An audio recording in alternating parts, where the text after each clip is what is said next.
नमस्कार सर्वांना. आपण इयत्ता 4थी स्कॉलरशिप 7वा घटक सम व विषम संख्या याविषयी सविस्तर माहिती बघूया. हा घटक आपण थोडक्यात बघितलेला आहे.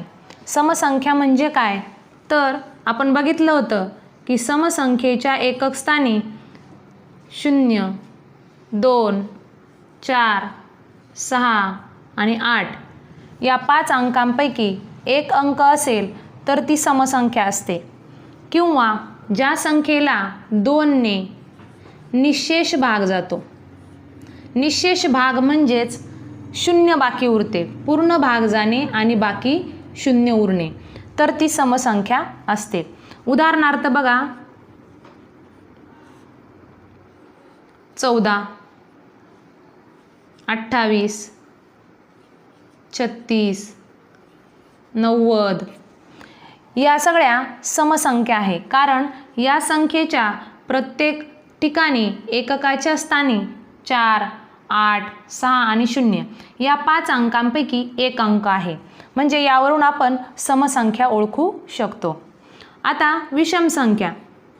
विषम संख्या म्हणजेच आपल्याला माहिती आहे की ज्या संख्यांच्या एकक स्थानी 1, 3, 5, 7 आणि 9 यापैकी एक अंक असेल तर त्याला आपण विषम संख्या म्हणतो. म्हणजेच विषम संख्येला 2 ने भाग जात नाही, तर पूर्ण भाग न जाता एक बाकी उरते. म्हणजेच ज्या संख्येला 2 ने निःशेष भाग जात नाही व बाकी एक उरते त्या सर्व संख्या या विषम संख्या असतात. उदाहरणार्थ विषम संख्या कोणत्या, तर 3 अंकी घेऊया आपण. 445, 701, 29, 95. बघा, आता या सगळ्या आपल्याला विषम संख्या आहेत. या ठिकाणी 5 आहे, या ठिकाणी 1 आहे, या ठिकाणी 9 आहे आणि या ठिकाणी 5 आहे. या 5 अंकांपैकी एक अंक एकक स्थानी आल्यास ती विषम संख्या असते. कोणतीही समसंख्या ही तिच्या आधीच्या समसंख्येपेक्षा 2 ने मोठी असते. 2 ने मोठी असते म्हणजे हे वाक्य म्हणजे काय, तर बघा, समजा आपण एक समसंख्या घेऊया 16. कोणतीही समसंख्या ही तिच्या आधीच्या समसंख्येपेक्षा 2 ने मोठी असते. म्हणजे आता ही 16 ही जी समसंख्या आहे तर तिच्या आधीची जी समसंख्या आहे तिच्यापेक्षा ती 2 ने मोठी आहे. म्हणजेच 16 मधून आपण 2 कमी केले तर आपल्याला मागची समसंख्या मिळेल 14. म्हणजे 14 पेक्षा 16 2 ने मोठे आहेत. म्हणजेच आपल्याला जर मागची समसंख्या लगतची मागची समसंख्या काढायची असेल तर आपण समजा समसंख्या म्हणजे अ मानले, तर या समसंख्येमधून आपण 2 वजा केल्यास आपल्याला मागची समसंख्या मिळते. मागची सम. तर समसंख्येमध्ये 2 मिळवल्यास आपल्याला नंतरची समसंख्या मिळते.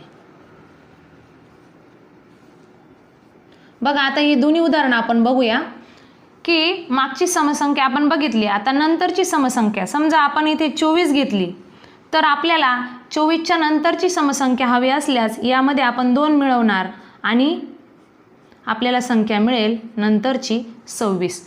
म्हणजे 2 क्रमवार समसंख्या घेतल्या तर त्या दोन्हींमधील फरक किंवा दोघींमधील अंतर हे 2चं असतं. हे वाक्य महत्त्वाचं आहे बघा. म्हणजे 2 क्रमवार समसंख्यांमधील फरक हा 2चा असतो. म्हणजे प्रत्येक समसंख्या या 2च्या फरकाने येतात. बघा, आपण काही समसंख्या लिहूया. समजा 11च्या ओळीतल्या लिहूया. 11 नंतर आपल्याला सम येईल 12, 12 आणि 2 14, 14 आणि 2 16, 16 आणि 2 18, 18 आणि 2 20. या पद्धतीने आपण 2 2 अधिक करत गेल्यास आपल्याला पुढची समसंख्या मिळत जाते. आता ज्या पद्धतीने आपण समसंख्या बघितल्या त्याच पद्धतीने विषम संख्येचं सुद्धा आहे. जर आपल्याला मागची विषम संख्या हवी असल्यास आपण विषम संख्येमधून 2 वजा करणार. उदाहरणार्थ बघा, आपण या ठिकाणी 19 ही विषम संख्या घेतली, आपल्याला त्याच्या मागची विषम संख्या हवी आहे लगतची, तर आपण त्याच्यातून 2 वजा करणार म्हणजे आपल्याला संख्या मिळेल 17. आणि समजा आपल्याला पुढची विषम संख्या हवी असल्यास आपण त्याच्यामध्ये 2 मिळवणार. समजा इथे आपण घेतली 25, त्याच्यामध्ये 2 मिळवले, आपल्याला मिळाली 27. ज्याप्रमाणे मागची समसंख्या व पुढची समसंख्या आपल्याला मिळवता येते, त्याच पद्धतीने विषम संख्येच्या बाबतीत सुद्धा 2 वजा करून आणि 2 अधिक करून आपण मागची आणि पुढची विषम संख्या मिळवू शकतो. या घटकाविषयी आपल्याला 4 नियम आहेत. समसंख्येची बेरीज, 2 समसंख्येची बेरीज, 2 समसंख्येची बेरीज नेहमी सम असते. नेहमी सम असते म्हणजे काय, याचा अर्थ असा की 2 समसंख्या आपण घेतल्या, कोणत्याही 2 समसंख्या आपण घेऊया, समजा 14 अधिक 12 या 2 समसंख्या आहे, यांची बेरीज आपल्याला सम मिळते का बघूया. 4 आणि 2 झाले 6, 1 आणि 1 झाला 2, म्हणजे ही 26 जी संख्या आपल्याला मिळाली ही संख्या कोणती आहे तर सम आहे. म्हणजे 2 समसंख्यांची बेरीज ही नेहमी सम असते. पुढचा दुसरा नियम आहे की समसंख्यांचा गुणाकार, समसंख्यांचा गुणाकार, 2 समसंख्यांचा गुणाकार नेहमी सम असतो. गुणाकार सम असतो म्हणजे काय, आपण संख्या घेऊन बघूया. 12 गुणिले 4, 4 दुने 8, 4 एक 4. बघा 2 समसंख्यांचा गुणाकार आपल्याला मिळाला, ते उत्तर म्हणजे सम आहे. किंवा आपण छोट्या संख्या घेऊया. 6 गुणिले 4, 6 चौक 24. बघा 2 समसंख्यांचा गुणाकार हा नेहमी सम असतो. पुढचा नियम, 2 विषम संख्यांची बेरीज, 2 विषम संख्यांची बेरीज, बेरीज सम असते. बघा आपण बेरीज करून बघूया. 9 अधिक 5, 9 आणि 5 झाले 14. बघा 2 विषम संख्या आहे, त्यांची बेरीज केली, उत्तर आपल्याला सम मिळालं. किंवा 13 अधिक 15, 5 आणि 3 8, 1 आणि 1 2. बघा 2 विषम संख्यांची बेरीज आपल्याला मिळाली समसंख्या.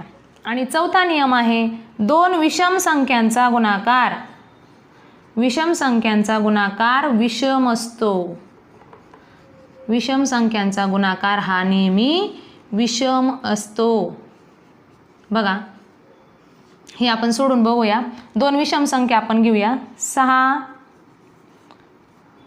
7 गुणिले 3, 7 त्रिक 21. किंवा 15 गुणिले 3, 5 त्रिक 15, हातचा 1, 3 आणि 1, 3 एक 3 आणि 4. म्हणजे 2 विषम संख्यांचा गुणाकार हा नेहमी विषम संख्या असतो. हे 4 नियम आपण लक्षात ठेवणं आवश्यक आहे. या घटकावर आधारित काही प्रश्न आपण बघूया. 1 ते 100 मध्ये 3 अंकी विषम संख्या किती? 3 अंकी विषम संख्या. बघा आपल्याला माहिती आहे, आपण मागच्या व्हिडिओमध्ये बघितलं होतं की 1 ते 100 मध्ये एकच 3 अंकी संख्या आहे, ती म्हणजे 100. आणि ही जी आहे 100 तर ही समसंख्या आहे. आपल्याला विचारलं विषम संख्या. 1 ते 100 मध्ये 3 अंकी एकही विषम संख्या नाही, मग आपलं उत्तर काय येणार आहे 0. प्रश्न दुसरा, 7च्या पुढील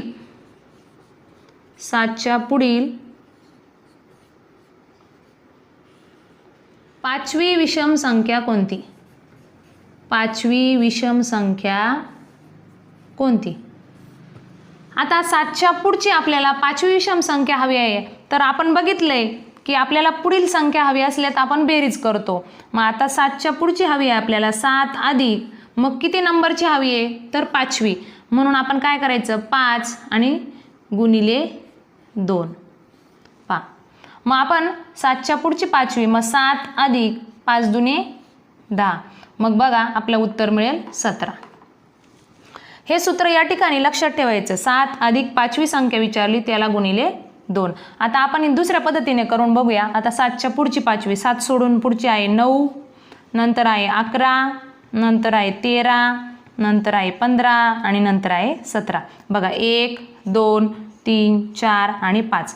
7च्या पुढची 5वी विषम संख्या आपल्याला मिळाली 17 आणि या सूत्राने सुद्धा आपल्याला मिळाली 17.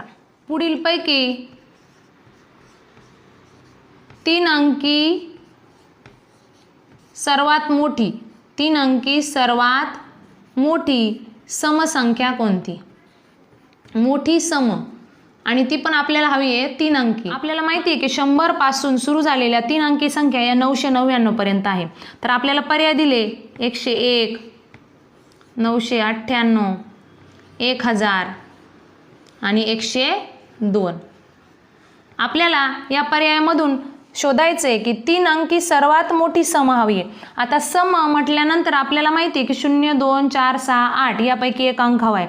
तर या ठिकाणी 1 आहे म्हणजे हा पर्याय आपला गेला. या ठिकाणी 8 आहे, 0 आहे, 2 आहे, यापैकी आपल्याला शोधायची. तर ही 4 अंकी आहे, हा सुद्धा पर्याय आपला नाही आहे. आता सगळ्यात मोठी पाहिजे आपल्याला, मग 102 ही सुद्धा लहान आहे. मग सर्वात मोठी सम 3 अंकी आहे 998. 56च्या आधी क्रमाने येणारी 6वी समसंख्या कोणती? बघा 56 या संख्येच्या आधी 6वी विचारली आपल्याला. आपल्याला माहिती आहे आधी जायचंय तर आपण वजा करतो. मग आता आपल्याला काय करायचंय, या ठिकाणी 56च्या आधी 6वी विचारली आपल्याला. मग 56 वजा आपण कंसात घेणार 6वी गुणिले 2. बघा 56 वजा, आता 6 दुने 12, 56 वजा 12. आता आपण वजाबाकी करूया. 56 वजा 12 या ठिकाणी बघा 6 मधून 2 गेले 4, 5तून 1 गेला 4. मग आपल्याला उत्तर मिळालं 44. मग 56च्या आधी 6वी समसंख्या आपल्याला हवी होती, ती मिळाली आपल्याला 44. हे सूत्र जे आहे हे महत्त्वाचं लक्षात ठेवायचं आहे. आपल्याला जर मागे जायचं असेल तर आपण वजा करायचे आणि त्याला कितवी संख्या विचारली त्याला गुणिले 2 करायचे. जर पुढची संख्या विचारली तर आपण या ठिकाणी अधिक करणार आहोत. पुढचं आहे 5 क्रमवार समसंख्यांची बेरीज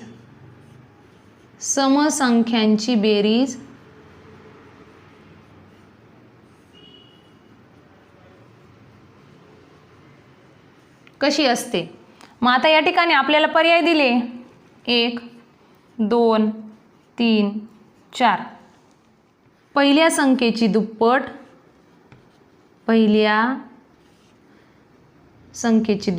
आता मी शॉर्टकटमध्ये लिहिते. तिसऱ्या संख्येची 5 पट, दुसऱ्या संख्येची दुप्पट,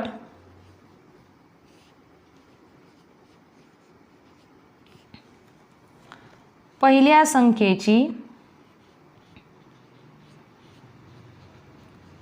संख्येची 3 पट किंवा तिप्पट. आता बघा आपल्याला हे पर्याय दिले तर आपल्याला या ठिकाणी या वाक्यात शोधायचे. आपण समजा 5 क्रमवार संख्या घेऊन बघूया. बघा 2, 4, 6, 8 आणि 10 यांची बेरीज करूया आपण. बघा 0, 8, 8 आणि 6, 14, 14 आणि 4, 18 आणि 2, 20. हातचे आले 2, 2 आणि 1, 3. उत्तर आपल्याला मिळालं 30. मग आता बघूया ईच्या पट आहे का? तर 2च्या पटीत नाही आहे. 4च्या पटीत आहे का? तर 4च्या पण पटीत नाही.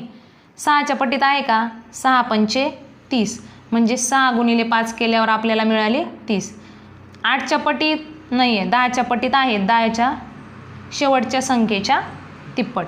आता बघा या ठिकाणी आपल्याला 5वी संख्या दिलेलीच नाही आहे.